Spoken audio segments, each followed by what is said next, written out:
আসলে দেখুন, দীর্ঘদিনের আমি বলবো অপকর্মের ফল এগুলো। তো আমি 1.5 মাস হলো দায়িত্ব পেয়েছি। আমরা আশা করছি এই জিনিসগুলোকে অ্যাড্রেস করছি। পাশাপাশি আমি স্বাস্থ্য ব্যবস্থাপনায় যারা আছেন তাদের সাথে কথা বলছি। আমার দৃঢ়ভাবে বিশ্বাস করি যে প্রশ্নটা করছেন আগামী 6 মাস পরে হয়তো এই প্রশ্নটা করবেন না, অর্থাৎ আমরা উন্নয়ন ঘটানোর চেষ্টা করছি। আর অফকোর্স আমি স্বাস্থ্যসেবায় যারা জড়িত আছেন ওনাদেরকে অনুরোধ করেছি যেন, এবং আমাদের উপজেলা নির্বাহী কর্মকর্তাও আছেন, অনেক ধরনের ক্লিনিক এখানে বৈধ ক্লিনিক আছে, সেই জিনিসগুলোকে পিরিয়ডিক্যালি ওনারা একটু চেক করবেন যেন ক্লিনিক থাকতে পারে, বাট একদম হাসপাতালের 50 গজের মধ্যে 50টা ক্লিনিক, এটা তো দৃষ্টিকটু। স্বাভাবিকভাবে মানুষ মনে করবেন যে হাসপাতাল থেকে ডিউ কেয়ারটা পাচ্ছে না। তো এখন একটা গণতান্ত্রিক সরকার প্রতিষ্ঠিত হয়েছে, দেশে গণতন্ত্র কায়েম হয়েছে। আমি দৃঢ়ভাবে বিশ্বাস করি স্বাস্থ্য মন্ত্রণালয় এই ব্যাপারে উদ্যোগ নেবেন যেন স্বাস্থ্য সেবাটা সবাই পায়। আর পাশাপাশি দুর্নীতির বিরুদ্ধেও এই সরকার জিরো টলারেন্স ঘোষণা করেছে।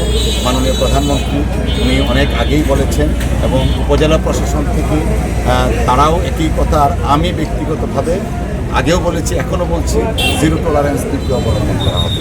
এবং যারা প্রশাসনিক কর্মকর্তা আছেন এবং স্বাস্থ্যসেবায় যারা জড়িত তাদেরকে অনুরোধ করেছি যেন মানুষের অধিকার স্বাস্থ্যসেবা তারা যেন অধিকারটা ফিরিয়ে দেয়।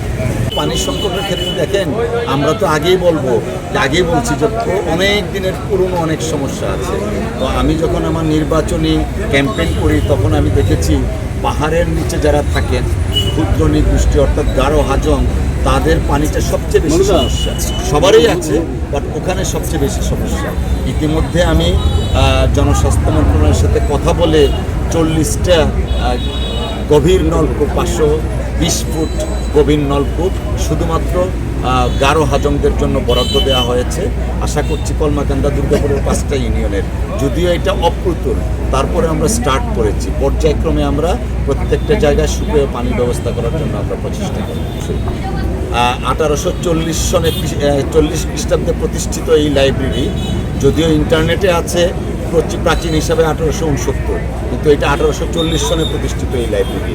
আমরা আশা করছি, ইতিমধ্যে আমি সংস্কৃতি মন্ত্রণালয়ে যোগাযোগ করেছি, সাময়িক একটা অনুদান নিয়ে শুধুমাত্র আপাতত কিছু একটা করা। আর সবচেয়ে যেটা বড় প্রয়োজন, প্রশাসনের কাছে আমাদেরও আহ্বান থাকবে যে এই লাইব্রেরির যে জায়গা আছে সেই জায়গাটা পুনরুদ্ধার করা। এর পরবর্তীতে আমি সংস্কৃতি মন্ত্রণালয়ের সাথে বিস্তৃতভাবে যোগাযোগ করব এবং এক্সপার্ট টিম এনে এই জায়গাটাকে যেন একটা শুধুমাত্র দর্শনীয় না, জ্ঞান চর্চার কেন্দ্র হিসাবে গড়ে তোলা যায়, সেই প্রচেষ্টা স্থানীয় সংসদ সদস্য হিসাবে আমার থাকবে ইনশাআল্লাহ। উন্মুক্ত এটা আসলে জলমহাল নীতির 2009-এ অনেকগুলা শর্ত আরোপ করা হয়েছে। দুঃখজনকভাবে গত 15-16 বছর অনেকের প্রাইভেট পুকুরও তৎকালীন সময়ে স্থানীয় নেতারা ইজারা নিয়ে নিয়েছে। ঠিক তেমনিভাবে প্রবাহমান নদীও ইজারাকৃত ছিল। তো আইন সবার জন্য সমান।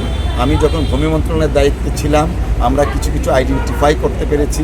আমার নিজের থানা কলমাকান্দায় 3টা প্রবাহমান নদী ছিল যেগুলো ইজারাকৃত ছিল, এবং আমার বাড়ির সামনের নদীটাও ছিল। তো সেইগুলোর ব্যাপারে ইতিমধ্যে মন্ত্রণালয় উদ্যোগ নিয়েছে, দুর্গাপুরের ব্যাপারে উদ্যোগ নেবে। আমরা চেষ্টা করছি সব কিছুকে অ্যাড্রেস করা। পার্টিকুলারলি আমাদের যেমন যোগাযোগ ব্যবস্থা উন্নয়ন দরকার, ঠিক তেমনিভাবে শিক্ষার ক্ষেত্রে আমরা গুরুত্ব আরোপ করছি, যেমন গুরুত্ব স্বাস্থ্যের ক্ষেত্রে। আপনারা দেখেছেন একমাত্র মহিলা কলেজ, সেই কলেজের হোস্টেলটার কত বেহাল দশা। সেই কলেজের কোনো ভঙ্গুরভাবে আছে বিল্ডিংগুলা বা ঘরগুলা, যেগুলো আছে এগুলো আমরা মেরামতের উদ্যোগ নেব। আমরা চেষ্টা করছি সব কিছুকে অ্যাড্রেস করা। আপনাদের সকলের সহযোগিতা এবং স্থানীয় জনগণ আমাদেরকে নির্বাচিত করেছেন। জনগণের কাছে আমার যে ওয়াদা ছিল সেই ওয়াদাগুলো আমি পূরণ করার জন্য সবসময় চেষ্টা করে যাব। আপনাদের সকলের সকলের সহযোগিতা আমি কামনা করছি যেন আমরা কৃষ্টি কালচারে অনন্য এক দুর্গাপুর, মানবিক দুর্গাপুর হিসেবে গড়ে তুলতে পারি, নদী বাহিত দুর্গাপুর গড়ে তুলতে পারি।